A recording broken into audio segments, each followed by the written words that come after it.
Us live is Professor Peter Mathews, Professor of Political Science at Cyprus College in LA. Great to see you, Professor. Good to see you, Janie. How are you? Very well indeed. So what do you think Putin's true motivations are surrounding Ukraine? Is it strategic or Ukraine being part of Mother Russia? I think we got to go back a bit to history. We look at the negotiations when Germany was being reunited back in 1990. President Bush and his administration, H.W. Bush, promised the Soviet leader Gorbachev that if he would allow Germany to reunite, that NATO would not move 1 inch eastward. That was back to James Baker's own words. NATO would not be expanded toward the Russian, the former Soviet borders, or the Soviet borders, or into the Soviet republics. So when the Soviet Union disbanded, that's the first thing that NATO started doing, is they allowed other countries in Eastern Europe and former Soviet republics to join NATO, including Estonia, Latvia, Lithuania. So the problem here is, what do both sides want? The Russians don't want to have Ukraine become part of NATO. They want to pledge that Ukraine will not become part of NATO. The United States and NATO and Western countries want Russia not to use force to change borders, not to occupy Ukraine or invade it. They're both important demands, but they are conflicting demands. So to solve that problem, we have to sit down at the table with calm heads, because this could be the beginning of a terrible conflagration.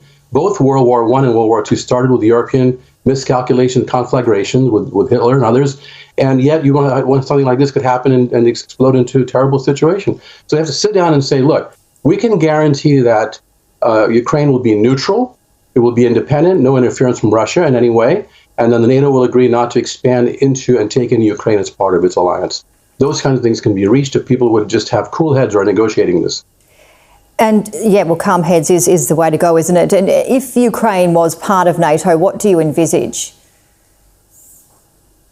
If Ukraine was part of NATO, it would be seen as an immediate threat to Russia, and Russia could take action. And they might even do something as provocative as try to get some more territory from Ukraine and not invade the whole country, but take portions of its territory.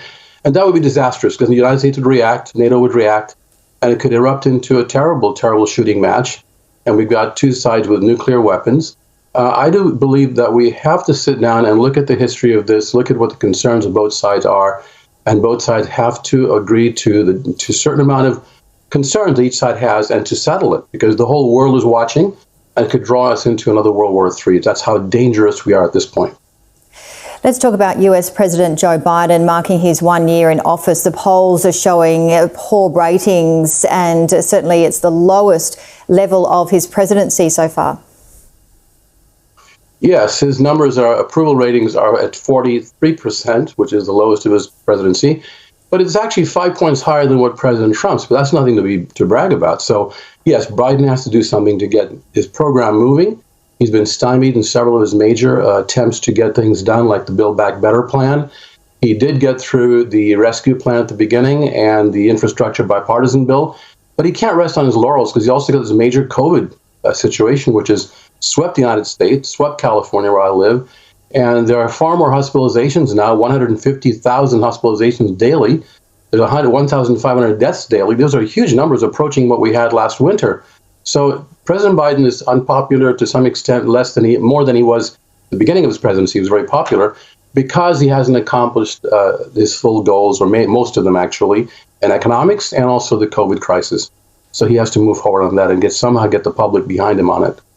And what are your thoughts, Professor, on the US judge who blocked the president's COVID vaccine mandate for federal workers? So around 3.5 million employees had been ordered to get vaccinated by November 22 unless they had that medical or religious exemption.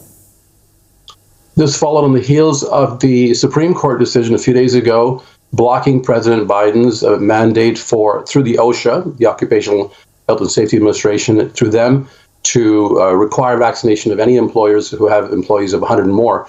That was blocked by the Supreme Court, saying the president has no right to do that. It's overextending his power, that Congress has to pass a law that would authorize OSHA and authorize them to do something like that. Congress has to be the main decision maker here, as well as state governments. That's what the Supreme Court said. And this particular state went right along with that and said, the judge went along with it and said, we're going to block this thing from taking place. It's overly broad. So that's a very big setback for our attempts to eliminate or to stop COVID in its tracks. And yet there's a constitutional issue here, and Congress needs to act. Congress has to get going and really push the national interest through with fighting COVID all the way. And we have to wrap it up, but just if you don't mind giving us just a paint a picture of what it's like in LA at the moment. As you mentioned, the Omicron strain, it's not as severe perhaps for some people as Delta, but more transmissible. What is it like out on the streets of LA? There are a lot more people that are out there now and going about business as usual to some extent. Even some of the schools are getting a bit lax on masking with the children. That's the danger. I think we should not, be careless at this point. If anything, we should be more careful to mask up, get vaccinated, get the booster shots to stop Omicron, because Omicron can mutate and become a different virus and do even worse things. Because right now it's milder in its effect on people, but yet there's more of it.